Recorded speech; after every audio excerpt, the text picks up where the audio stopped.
Hey, welcome to Yap Sesh, a series where I talk about things that I want to talk about. In today's episode, I was going to discuss world building in Dungeons & Dragons.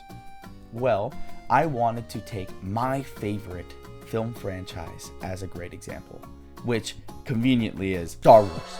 Star Wars is top of the line, but all I gotta talk about today is how wonderful the world building and the galaxy is in Star Wars. From every species to every character, to every planet, to every ship.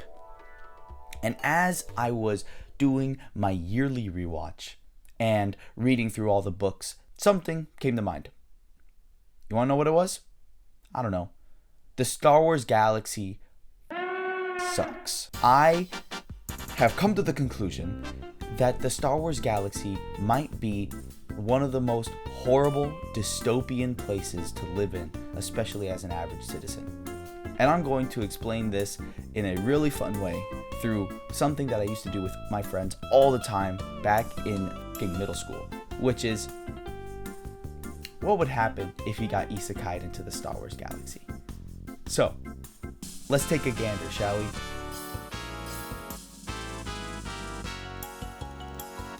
As a certified Star Wars lore master myself, I know a hell of a lot about the Star Wars galaxy.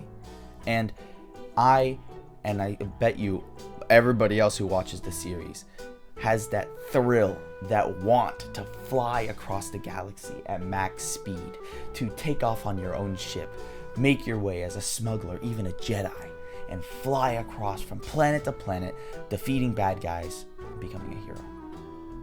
You know who that happens to? The Skywalkers. You know who that doesn't happen to? Everybody else.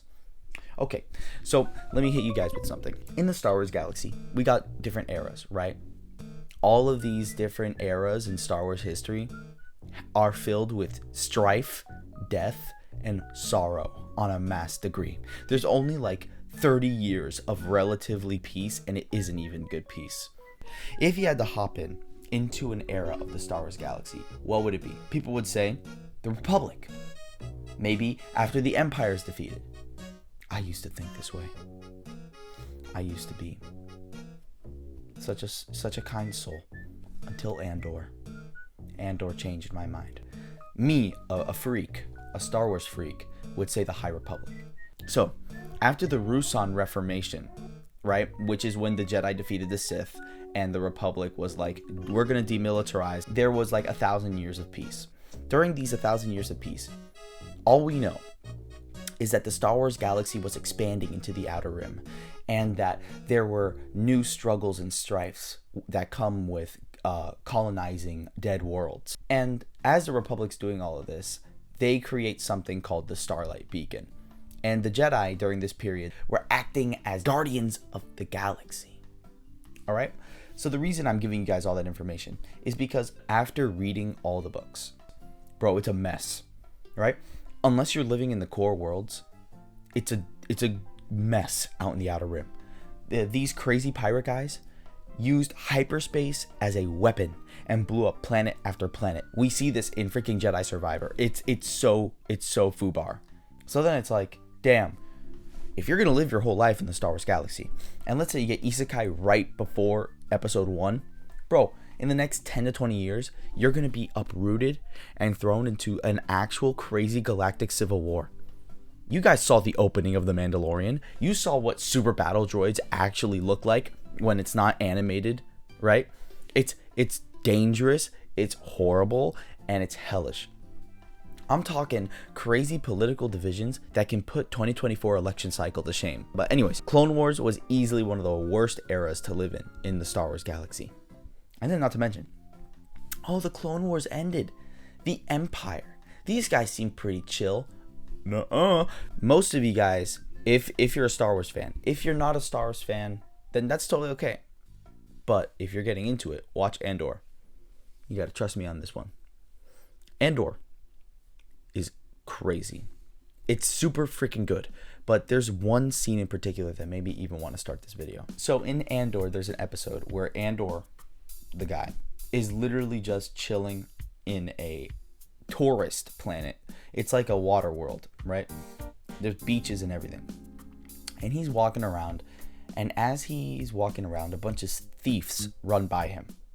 And a bunch of Imperial dudes think that he was one of the thieves. They ask him, like, why are you sweating? And then Andor says, it's hot out, right? He's in, like, freaking Florida.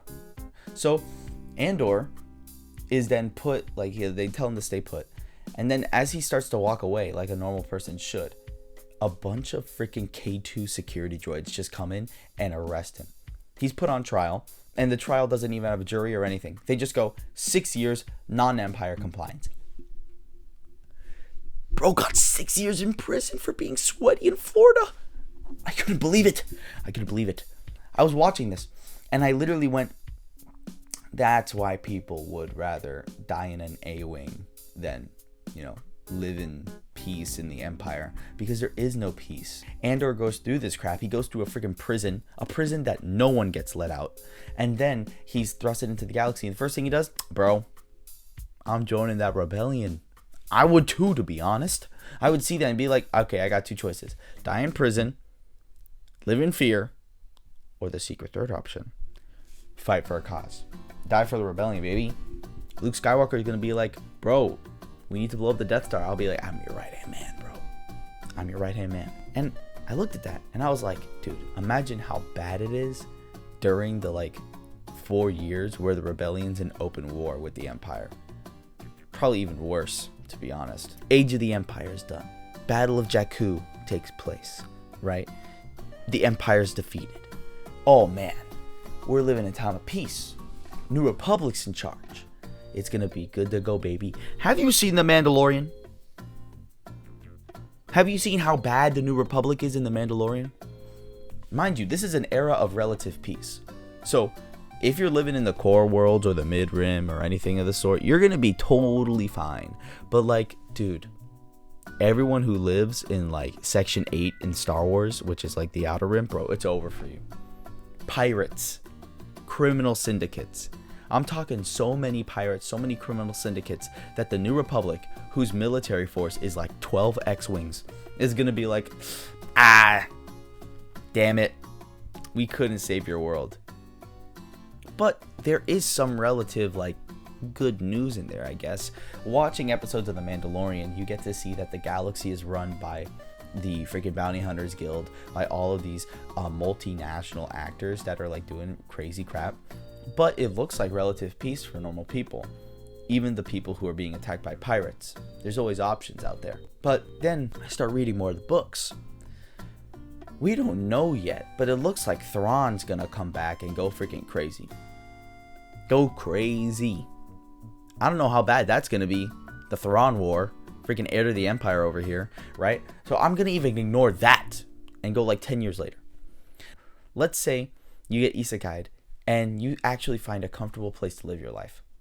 You find a comfortable place to live, you're chilling, you're vibing out, you're damn, I can't go back to Earth, but it is what it is, right? I'm in Star Wars, I get to fly around. Bro, how are you gonna make that money? You see, all of our main characters in Star Wars are supported by some freaking faction or the other, right? Look at freaking Luke Skywalker. Bro's the GOAT, but immediately gets thrown into the freaking rebellion, and he's able to go on crazy adventures. Anakin Skywalker, General of the Republic. You can't go on any crazy adventures. You're gonna have to get a desk job. And we see in Andor and The Mandalorian what these desk jobs look like. They're freaking lame. They're worse than here. You have to sit with thousands of people monitoring millions of planets, and then you have to literally just be there and be like, hello, I'm a consulting department. And then let's say you make a few $1,000s. Bro, I'm gonna recommend a video that I watched. It is real deep in the Star Wars brain rot. So I would say if you're really crazy of a Star Wars fan, watch it. But it's literally about the economics of starships. I'm gonna put it up here. Oh my god. Me when I have to pay $60,000 to get a basic ship, not including fuel, to be able to fly to a different planet. The economy is in shambles in every era. You want to buy a starship? You can't afford it. Can't afford it. You got to join the Empire. You make a pension plan if you serve 20 years and then die during the Battle of Endor, right? And then not to mention, right, during the New Republic, we don't know too much about it, but the corruption of the Old Republic begins to slowly seep back. So I bet you the corporations begin to take control again, and all these criminal syndicates, and not to mention death sticks and the drug market, and it starts getting like worse and worse. And then you live in a happy life. You're chilling on Mon Cala with your fish wife, with your fish son, and you're just vibing. And then all of a sudden, neo-Nazis, the First Order, come into play. They take over the galaxy in like literally less than a week. They spend thousands, billions of credits building a fleet of Star Destroyers, right? In secret, right? All the major corporations support them because they think they're the Empire, because they don't like how the freaking New Republic isn't treating pirates and corruption correctly. So then a freaking benefactor, the Imperial Remnant, comes in and is like, yo, we're actually a private security military firm known as the First Order. We kind of need a bunch, like maybe 2 million stormtrooper outfits. And then they go, sure. And then they basically secretly fund a military that begins to rival the New Republic. And during this era, it's called the Cold War, which lasts like 3 years. Basically, the New Republic is denying that the First Order are evil. But then everybody else who is like watching the First Order take over their planet slowly are like, bro, these guys are worse than the Empire. Because they are. Right? At least when the Empire started, for its first few years, it was run by a Senate, and it had to follow certain rules. But the First Order, they are different. They trick the galaxy into thinking that they're private security, and then they decide to, oh, we're going to blow up the capital of the New Republic. After that, every world that had any monicum of like rebel urge is like, nuh-uh. So the Empire just takes control. The First Order is leagues worse than the Empire because they're run by kids. The kids of these fascist leaders. They literally just destroy worlds because they don't follow in compliance. The stormtroopers aren't normal people. They're kids who are indoctrinated and kidnapped since birth, kind of, and turned into super soldiers. Not to mention, freaking 1 year. It's gonna be 1 year of hell. You're gonna be like, oh, please help me. Then you get a message on your HoloNet. Oh, what is this? Oh, I'm Palpatine. I've somehow returned. Bro, no way this guy's back. Unk returned.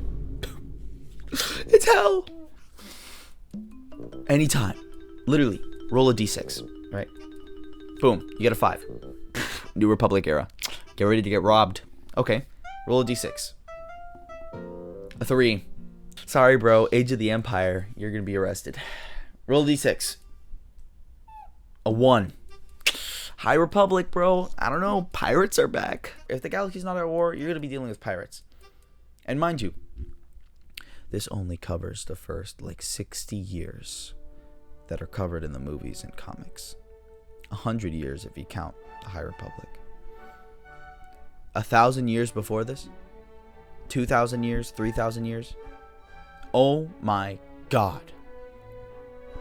Me when I have to deal with the Mandalorian Wars, they're monsters. They scorch half the galaxy many, many years before the movies. Not even that, but the Sith, imagine 20 Darth Vaders and 20 Palpatines running around, all killing each other and just killing people. Dude, there's one Sith who just eats planets.